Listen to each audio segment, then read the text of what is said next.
Hello friends, आपका स्वागत है आपके अपने यूट्यूब चैनल एजुतक में। तो फ्रेंड्स, वैसे मैं बता दूं आपके लिए कि इस चैनल का नाम मैंने चेंज करके एजुतक इंग्लिश रखा है। इसके पीछे का ये रीज़न है कि यहाँ पे हिंदी और इंग्लिश दो सब्जेक्ट अब पढ़ाए जाएंगे। तो first of all demonstrative pronoun के बारे में जानते हैं। पिछली वीडियो में हमने एम्फेटिक और रिफ्लेक्सिव प्रोनाउन पढ़े थे, उससे पहले की वीडियो में हमने पर्सनल प्रोनाउन पढ़े थे। तो आज जानते हैं डेमोन्स्ट्रेटिव प्रोनाउन। डेमोन्स्ट्रेटिव प्रोनाउन क्या होते हैं? बेसिकली इसका मतलब होता है प्रदर्शन करना। बट अगर अकॉर्डिंग टू डिफिनेशन देखें कि जब शब्द का प्रयोग दूर या पास के लिए हो, अब दूर या पास के लिए जो वर्ड होते हैं जैसे कि this, that, these, those, such या one, these are the words. तो मेनली जो this, that and these, those जो इनके सिंगुलर फॉर्म और प्लूरल फॉर्म दोनों दिए गए हैं, इनका प्रयोग हम डेमोन्स्ट्रेटिव प्रोनाउन में करते हैं। लाइक यहाँ पे दिस का प्रयोग हुआ है, this is a nice book. अगर यहाँ पे ये दिस जो यूज हुआ है ये इस बुक के लिए यूज हुआ है और ये इसकी जो है वो डिस्टेंस को दिखा रहा है कि दिस मतलब ये पास में है। तो इस चीज़ को यहाँ पे ये यहाँ से शो कर रहा है। सेम टू सेम सेकेंड है this is better than that. अब ये दिस एंड दैट दोनों का यूज हुआ है, ये उससे बेटर है। तो यहाँ पर इसका प्रयोग पास के लिए और इसका दूर के लिए हुआ है। और प्लूरल फॉर्म में दीज आर मेरली एक्सक्यूज, जो दीज का प्रयोग हुआ है वो जो है पास के लिए हुआ है। और Mumbai mangoes are better than those, Mumbai और बेंगलोर के लिए तो बेटर देन दोज का जो प्रयोग हुआ है वो दूर के लिए हुआ है। तो ये तो रहे demonstrative pronoun. Basically demonstrative pronoun से पास या दूर के लिए प्रयोग किया जाता है। दिस, दैट, दीज, दोज का प्रयोग किया जाता है। सेकेंड नंबर पे आइए फ्रेंड्स, देखते हैं इनडेफिनिट प्रोनाउंस। इनडेफिनिट प्रोनाउंस जहाँ पे जो डेफिनिट ना हो, मतलब अनिश्चित है, कंफर्म ना हो जो चीज़ें, जैसे वन, नन, सम, समबॉडी, नोबडी आदि, ये जो है वर्ण है, इनका प्रयोग हुआ। आइए देखते हैं जरा, जैसे वन शुड रेस्पेक्ट। अब यहाँ पे वन के साथ में अपॉस्ट्रोफी लगेगा, वंस पेरेंट। अगर यहाँ पे सब्जेक्ट के प्लेस पे जो प्रोनाउन यूज हुआ, वन यूज हुआ है, तो ऑब्जेक्ट में जब वंस हिज नहीं होगा कि वन शुड रेस्पेक्ट हिज, अगर हम डालते हैं तो हिज जो है वो इनकरेक्ट होगा। तो यहाँ पे होगा one should respect one's parents. और second, one should do one's duty. ये वन जो है ये इनडेफिनिट प्रोनाउन के रूप में यूज हुआ है। आगे नन, देखिए, तो none of his poems are well. None कोई नहीं, ऑफ हिज पोएम्स उनकी पोएम्स से, और वेल नोन अच्छी तरह जानी जाती हैं। यहाँ पे सम आर बॉर्न ग्रेट। सम आपने अधिकतर यहाँ पर देखा कि जो ये नन या सम है ये प्लूरल फॉर्म में है। And somebody has stolen my watch, somebody का प्रयोग हुआ है। So these are indefinite pronouns. Friend, जो थर्ड नंबर पे है वो डिस्ट्रीब्यूटिव प्रोनाउंस। सो मैं आपको एक चीज़ बता देता हूँ कि इंडेफिनिट एंड डिस्ट्रीब्यूटिव दोनों जो है वो होते सेम हैं।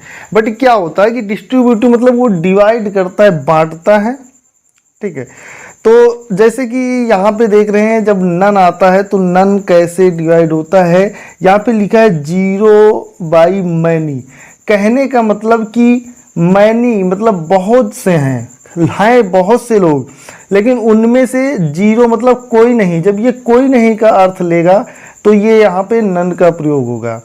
सेकेंड सेम, जैसे नीदर, कुछ लोग नाइदर पढ़ते हैं तो नीदर या नाइदर, इसका मतलब है कि 0/2 दोनों में से कोई नहीं। 0 मतलब कोई नहीं, अपॉन 2 मतलब दोनों में से। तो इसका जो ये प्रयोग होगा वो होगा 0 में से, दोनों में से कोई नहीं। फ्रेंड्स, तीसरा जो है ईदर 1, 2। तो ईदर 1 1/2, इधर का मतलब है कि 1/2 यानी 1/2। तो दो में से कोई एक, अगर दो में से कोई एक अगर आता है तो उसके लिए ईदर का प्रयोग करेंगे। एनी मतलब वन ऑफ मैनी, बहुत में कई लोग हैं, और बहुत में से मतलब मैनी में से वन के लिए अगर यूज हुआ है सभी में एक। बोथ का प्रयोग दोनों के लिए है, ऑल का प्रयोग सभी के लिए। 2/2 बोथ, दो में से दोनों। ऑल मैनी अपॉन मैनी मतलब सभी में सभी। तो आइए कुछ एग्जांपल्स के लिए देख लेते हैं। ये तो इनको डिवाइड यानी डिस्ट्रीब्यूट किया गया, वैसे भी इसका मतलब है कि विभाग या बांटना। तो ये विभाग सूचक या बांटने के लिए होता है। तो जो मैंने बताया इसके अकॉर्डिंग आप इसको नोट डाउन भी कर सकते हैं। आपको हमेशा याद रहेगा कि अगर आपको बहुत लोग हैं लेकिन उनमें से किसी भी के लिए नहीं अगर करना है तो नन का प्रयोग करेंगे। ओके, जैसे कि फर्स्ट एग्जाम्पल है none of us is perfect. अब यहाँ पे देखो अस आया है, अस, लेकिन अस हमने यहाँ पे इज का प्रयोग किया गया है। वो इसलिए किया है क्योंकि नन ऑफ अस, अस मतलब कि हम सभी। तो यहाँ पे मैनी तो आया है लेकिन हम सभी में से कोई नहीं, जीरो, तो इसलिए यहाँ पे इज का प्रयोग हुआ। तो none of us is perfect, हम में से कोई भी परफेक्ट नहीं है, पूर्ण नहीं है। सेकेंड, वैसे ही either of you can go. तो ईदर ऑफ यू, अब ईदर मतलब 1/2, दो में से कोई एक। तो ईदर ऑफ यू, दोनों में से आप जो है वो जा सकते हैं, तो यू का प्रयोग किया गया है। वैसे neither of the accusation is true. Okay, neither का प्रयोग भी किया गया है कि भैया दोनों में से कोई भी जो है वो एक्यूसेशन ट्रू नहीं है, सत्य नहीं है। नेक्स्ट इज एनी, और एनी का मतलब बहुत में से एक। तो any of you can join the programme.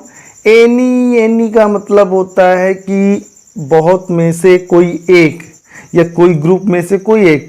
तो एनी ऑफ यू, आप सभी में से कोई एक, इसका तात्पर्य एनी ऑफ यू, आप सब में से कोई एक कैन ज्वाइन द प्रोग्राम, जो प्रोग्राम ज्वाइन कर ले। All are busy in the party, all सभी, तो यहाँ पे ऑल जो है वो सब के लिए, all are busy in the party. तो फ्रेंड्स चलिए, अभी तक आपने देखा डिस्ट्रीब्यूटिव प्रोनाउन, अब आइए जानते हैं इंटरोगेटिव प्रोनाउन। और इंटरोगेटिव प्रोनाउन का मतलब होता है कि प्रश्नवाचक सर्वनाम। यहाँ पे जो सर्वनाम जो है इंट्रोगेटिव वर्ड प्रश्न पूछते हैं उनको मैंने लिख दिया है इधर। इस साइड में आप ये देख सकते हैं who, whom, whose, which and what। तो ये these are used for a noun, you know, ये फॉर अ प्रोनाउन। इन सब का प्रयोग जो है एक प्रोनाउन के लिए किया जाता है या एक नाउन के लिए किया जाता है या नाउन के लिए। सो ये जो है क्या है, इंट्रोगेटिव प्रोनाउन है। प्रश्नवाचक वर्ड तो पहले ही हैं, लेकिन जो यहाँ पे लिखे हुए हैं when, why, where and how, these are not interrogative pronoun. ये इंट्रोगेटिव प्रोनाउन नहीं होते हैं क्योंकि इनका प्रयोग हम इंट्रोगेटिव प्रोनाउन के रूप में नहीं करते। इनका जो रिप्लाई आता है वो एक नाउन या प्रोनाउन का नहीं आता है। तो देखते हैं एक यूज कैसे, who was that, who was that. Okay, अगर हम इसको आंसर करेंगे दैट वाज माई ब्रदर, ये भी कह सकते हैं। Who are you, I am Ravi. Whose pen is this, this is my pen.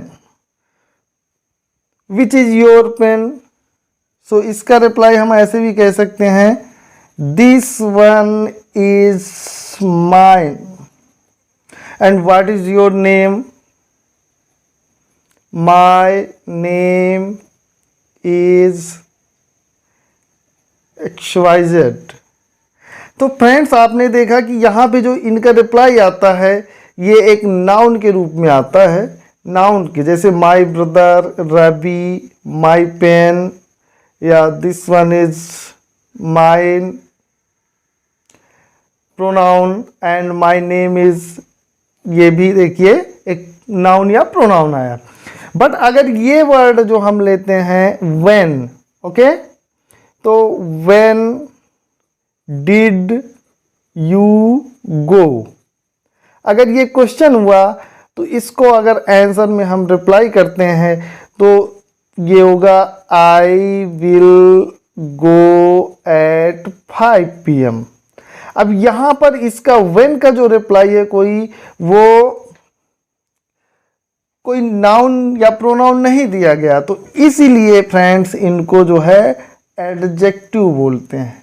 Okay, और एडजेक्टिव में भी कौन से, इंटरोगेटिव एडजेक्टिव, इंटरोगेटिव एडजेक्टिव। तो फ्रेंड्स आज का ये सेशन कैसा लगा, आई होप ये आपको अच्छा लगा होगा। तो चैनल पे न्यू है तो चैनल को लाइक, शेयर और सब्सक्राइब करिए। Thank you so much.